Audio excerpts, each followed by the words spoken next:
Hello friends, आज मैं आपको बताऊंगा इंटासेप टेजो के बारे में, जिसके अंदर साल्ट आता है सेफ्ट्रीजोन एंड टेजोबेक्टम। यानी जो इंटासेप टेजो इंजेक्शन आता है, ये इंजेक्शन आपके पशु में क्या काम करता है, कितनी डोज देनी चाहिए, प्रेग्नेंट पशु के लिए सेफ है यानी, कब आपके पशु में कमाल का फ़ायदा करता है, कब आपके पशु के लिए ये एंटीबायोटिक खतरा भी बन सकती है। कहने का मतलब है कि इस एंटीबायोटिक इंजेक्शन का उपयोग पशु में कब, कैसे, कितनी डोज आपको उपयोग करनी चाहिए। बहुत इस तरह के जो वेटेरियन है उनके मेरे पास बहुत इस तरह कमेंट्स आ रहे थे कि सर जो इंटासेप टेजो है 4.5 ग्राम या अदर जितने भी आते हैं जिसके अंदर साल्ट है सेफ्ट्रीजोन एंड टेजाबेक्टम, इस साल्ट के बारे में हमें पूरी डिटेल से बताएं ताकि हमें अच्छी तरह समझ में आ जाए और इसके क्या नुकसान भी हो सकते हैं, क्या फ़ायदे भी हो सकते हैं। तो आज की वीडियो के अंदर मैं आपको इस इंजेक्शन के बारे में पूरी डिटेल से XYZ पूरी जानकारी आपको दूंगा। तो वीडियो ज़रूर लंबी हो सकती है, लेकिन स्किप करके मत देखना, पूरा देखना। इस चैनल पर अभी नए आए हैं या पहली बार जुड़े हैं तो पहली बार आप चैनल को सब्सक्राइब कर लें, साथ में बेल आइकन और ऑल वाला ऑप्शन दबाएं। आपको पता है कि चैनल पर सही, सटीक और साइंटिफिक मेथड से आपको जानकारी दी जाती है। देखो, ये ब्रॉड स्पेक्ट्रम एंटीबायोटिक है जो कि gram positive and gram negative दोनों बैक्टीरिया पर काम करती है। ये एंटीबायोटिक यदि आपके पशु में अदर जो एंटीबायोटिक है, नॉर्मल एंटीबायोटिक है, नॉर्मल जो पेनिसिलिन ग्रुप की एंटीबायोटिक यदि आप अपने पशु में अपना चुके हैं और फिर भी यदि आपके पशु में अच्छा रिजल्ट नहीं मिल पा रहा है तो वहाँ पर आप इस तरह की एंटीबायोटिक इंजेक्शन का उपयोग अपने पशु में ज़रूर करवाना चाहिए। वैसे भी जो ये एंटीबायोटिक है आप अपने वेटेरिनियन से यानी पशु चिकित्सक के द्वारा ये इंजेक्शन अपने पशु में उपयोग करवानी चाहिए। लेकिन किस तरह की स्थिति यदि आपके पशु में हो जाती है तब इस एंटीबायोटिक का सबसे अच्छा रिजल्ट पशु में देखने को मिलता है।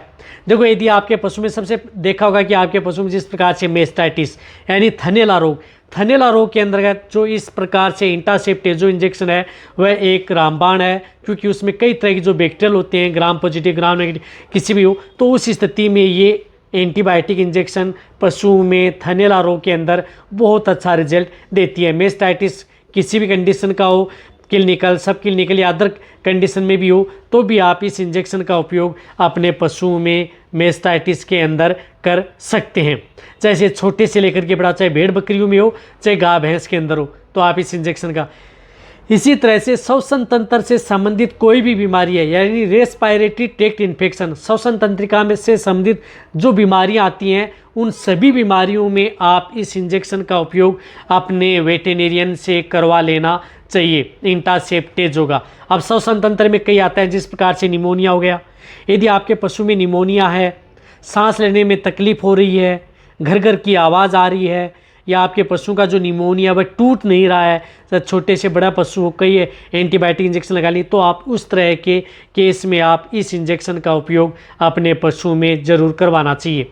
इसी तरह से हेमोरेजिक सेप्टिसेमिया HS गलघोटू यदि पशु में हो गया है, जिससे गले में सूजन आ गई है, उस कंडीशन में आपको पता है कि यदि आप अच्छी एंटीबायोटिक इंजेक्शन का उपयोग करना होता है, अन्यथा उस तरह की बीमारी के अंदर पशु की जान भी जा सकती है यदि आपने सही समय पर उसका ट्रीटमेंट नहीं किया। तो आप गलघोटू रोग के अंदर भी आप इस एंटीबायोटिक इंजेक्शन का उपयोग अपने पशु में कर सकते हैं, अच्छा रिजल्ट देता है।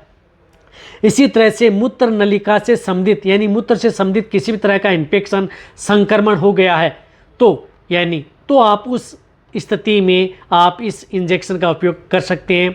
मूत्र से नलिका में संक्रमण हो या अदर कोई इन्फेक्शन हो तो वहाँ पर आप उन पशुओं में ये इंजेक्शन ज़रूर लगवा लेना चाहिए। इसी तरह से मेनिंजाइटिस है यानी जो दिमाग की जो बीमारी है पशुओं की, जो मैंने कई वीडियो में बताई है क्या सिम्टम्स होते हैं जिसके अंदर पशु में, तो उस स्थिति में यानी जो पशु अंदर पानी बनना स्टार्ट हो जाता है, जिससे कई पशु हैं जो अपना सिर ज़मीन पर रखते हैं या खूंटों पर रखते हैं या कहीं दीवार पर टकराते रहते हैं यानी अपना सिर या दबाते रहते हैं, जो मेनिंजाइटिस डिजीज़ के अंदर जो बहुत ही खतरनाक होती है, तो उस स्थिति में आप इस एंटीबायोटिक इंजेक्शन का उपयोग अपने पशुओं में करा सकते हैं, सबसे अच्छा रिजल्ट देखने को मिलता है।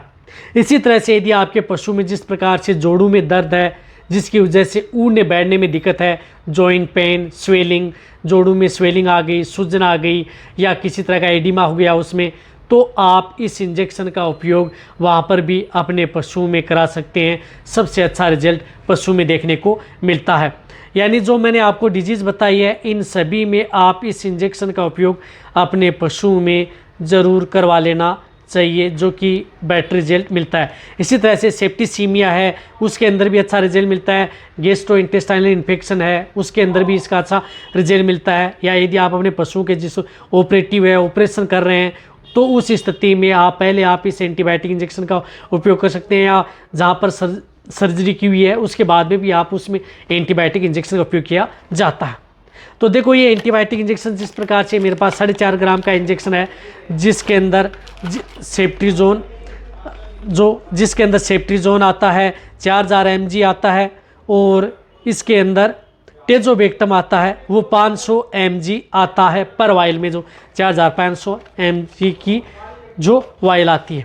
लेकिन आपको ये ध्यान रखना है कि जो ये इंजेक्शन आता है, ये इंजेक्शन जिस तरह से ये पाउडर फॉर्म में आता है, ये पाउडर फॉर्म में इंजेक्शन है, इसके साथ 20 ml डिस्टिल वाटर आता है। इसके साथ आपको घोल करके ये इंजेक्शन नई सिरिंज व नई नीडल का उपयोग आपको करना है। देखो इतनी जो हाई एंटीबायोटिक इंजेक्शन होते हैं उनमें आप नई सिरिंज नई नीडल का उपयोग करें, और वैसे भी जो कंपनियां वो साथ में देती हैं, तो आप इस इंजेक्शन का उपयोग कर सकते हैं। ये डिस्टिल वाटर इस पाउडर फार्म को घोल लेना है, घोल करके और फिर पशु को लगाना है। इसकी डोज होती है 5 से 10 mg पर kg बॉडी वेट इंट्रामस्कुलर व इंट्राविनस।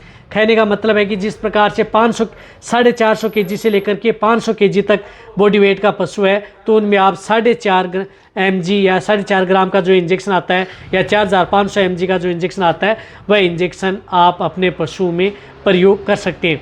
इसी तरह से ये इंजेक्शन 2275 में भी आता है, 562 mg में आता है। जिस प्रकार से भेड़ बकरियों में उपयोग में लेना है तो 562 mg का आता है, उसका उपयोग आप कर सकते हैं।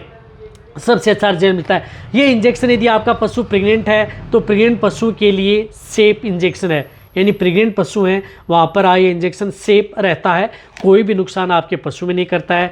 वैसे इसका दूध में असर 7 दिन तक रहता है, और जो मीट वाले पशु हैं उनमें 28 दिन तक इसका असर रहता है। रही बात रिपीट करने की, तो इस इंजेक्शन को आप लगातार 2 दिन 3 दिन कंटिन्यूटी रिपीट कर सकते हैं। जो इस तरह की बीमारी, यानी 24-24 घंटे के अंतराल में आप इस इंजेक्शन को रिपीट किया जा सकता है। खतरा यही है कि आप इस इंजेक्शन का उपयोग जिस प्रकार से, यदि किसी पशु में कोई भी जिस प्रकार से ये पाउडर फॉर्म में एंटीबायोटिक आती हैं, तो वहाँ पर ये ध्यान में रखना चाहिए कि ये कई बार रिएक्शन न कर जाएं। तो उसके साथ आप जिस प्रकार से CPM इंजेक्शन है, वह इंजेक्शन आप उन पशुओं में साथ में उपयोग करना चाहिए। रही बात इस इंजेक्शन की जो MRP की, तो ये इंजेक्शन 400 से 450 रुपये के बीच में आपको मिल जाता है, जो 4.5 ग्राम का जो ये इंजेक्शन आता है। तो अब आप अच्छी तरह से समझ गए होंगे ये इंजेक्शन की कितनी डोज देनी चाहिए, कब कैसे उपयोग करना चाहिए, कितनी इसकी डोज होती है। भेड़ बकरी में मैंने बता दिया कि 30 से 50 kg की भेड़ बकरी में 562 mg की जो वाइल आती है उसका आप उपयोग कर सकते हैं। वैसे ये बहुत अच्छी एंटीबायोटिक है, लेकिन यदि आपके पशु में इस तरह की दिक्कतें मिल जाए तो आप इनका उपयोग आप अपने वेटरनरियन से इस इंजेक्शन का उपयोग जरूर करवा लेना चाहिए, जहाँ पर यदि आपको अच्छा रिजल्ट नहीं मिलो। तो ये वीडियो जितना हो सकता है पशुपालक वेटरनरियन के साथ से करें। इसी तरह की नॉलेज भरी वीडियो आपको इंजेक्टेबल अदर जो बीमारियां उनके बारे में चैनल पर ऐसी निश्चित अच्छी वीडियो देखते रहें। थैंक्स, धन्यवाद।